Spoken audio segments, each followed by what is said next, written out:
Hola a todos. Vamos a revisar un tema que es, sin duda, fundamental para el EUNACOM, la insuficiencia cardíaca. El objetivo de hoy es ir directo al grano, a esos conceptos y datos clave que de verdad marcan la diferencia a la hora del examen. ¡Empecemos! Muy bien, esta es nuestra hoja de ruta. Vamos a seguir el orden lógico que usaríamos en la clínica. Empezamos con la definición y la fisio.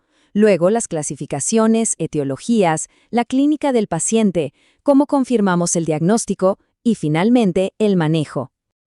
Perfecto, vamos con la primera sección. Para entender la insuficiencia cardíaca, primero hay que saber definirla bien, con los criterios actuales. Y por supuesto, entender el porqué de todo, la fisiopatología que está detrás. Aquí está lo crucial.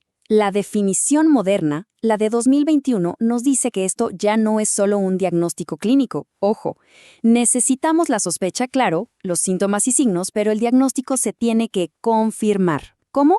O con péptidos natriuréticos por las NUMBES o con evidencia objetiva de congestión, por ejemplo, en una ecografía.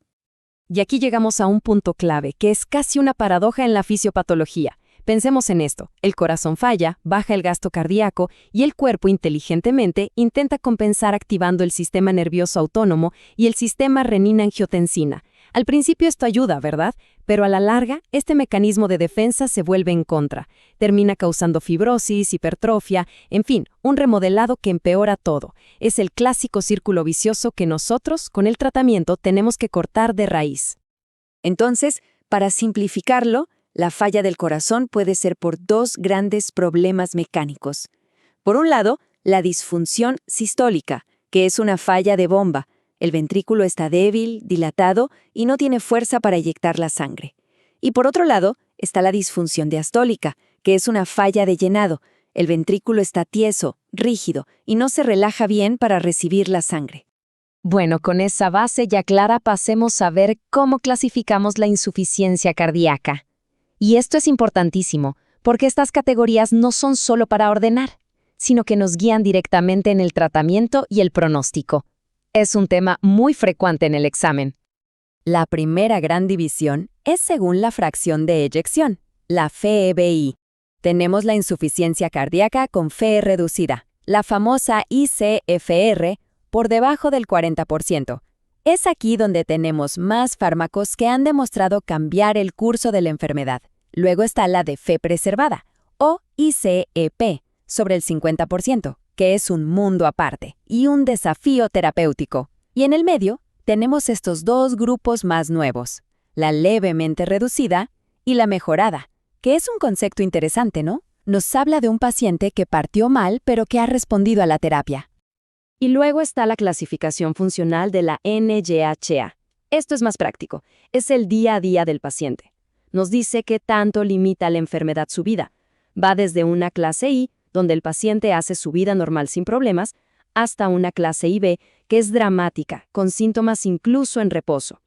Esta escala es vital para evaluar la severidad y ver si nuestro tratamiento está funcionando. Muy bien, ahora la pregunta del millón.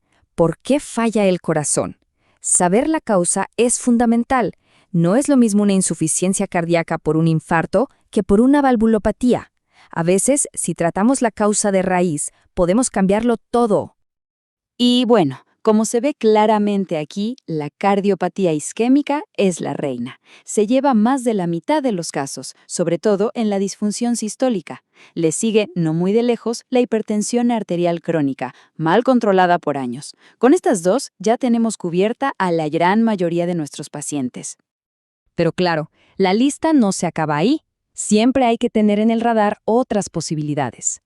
Una fibrilación auricular de alta respuesta por mucho tiempo, el alcohol, algunos quimioterápicos, miocarditis virales, chagas en nuestra región o enfermedades más raras como la amiloidosis. Hay que pensar en todo. De acuerdo, ya vimos la teoría. Ahora bajemos a la práctica. ¿Cómo llega el paciente a la consulta? ¿Qué nos cuenta? ¿Qué vemos en el examen físico? Vamos a la clínica pura y dura. Los síntomas se pueden agrupar en dos grandes síndromes. Por un lado, los de congestión. Al corazón le cuesta impulsar la sangre hacia adelante, entonces se inunda hacia atrás. De ahí viene la disnea, la ortopnea, la DPN y los edemas. Y por otro, los de bajo gasto, Como no llega suficiente sangre a los tejidos, el paciente se siente fatigado, débil, sin fuerzas. Al examinar al paciente buscamos estas pistas. Ninguna por sí sola hace el diagnóstico, pero juntas son muy potentes. De todos, la ingurgitación yugular es el signo más específico. Y si a eso le sumamos un tercer ruido, el famoso galope por S3, la sospecha de sobrecarga de volumen es altísima. Listo. Ya tenemos una sospecha clínica fuerte. Pero como dijimos al principio, la sospecha no basta. Hay que confirmarla. Veamos cuáles son los pasos a seguir. El algoritmo diagnóstico.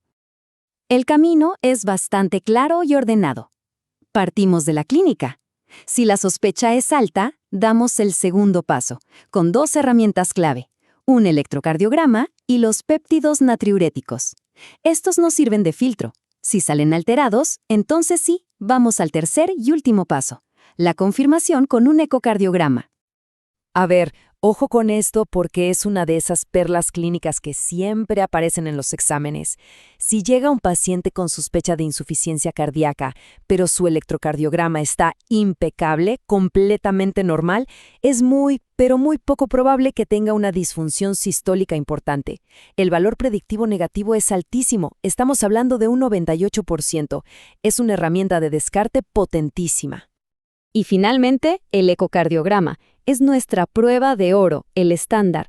¿Por qué? Porque hace tres cosas fundamentales.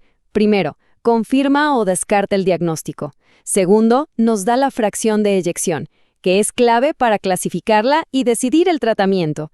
Y tercero, nos permite ver el corazón en detalle y muchas veces encontrar la causa del problema.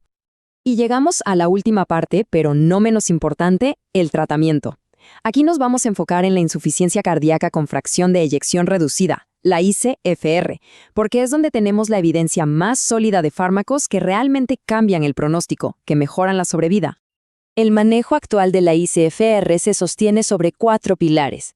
Pensemos en ellos como las 4 patas de una mesa. Todos son igual de importantes y todos han demostrado reducir la mortalidad. ¿Cuáles son? Primero, un bloqueador del sistema renina-angiotensina, idealmente un ARNI. Segundo, un beta-bloquerante. Tercero, un antagonista del receptor mineralocorticoide. Y el cuarto, que es el más nuevo, un inhibidor del SGLT2.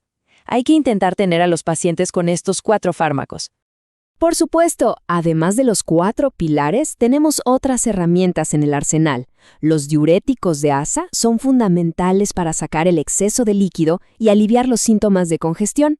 Y luego hay otros fármacos como la digoxina o la ivabradina que no mejoran la sobrevida, pero sí pueden reducir las hospitalizaciones en pacientes muy bien seleccionados.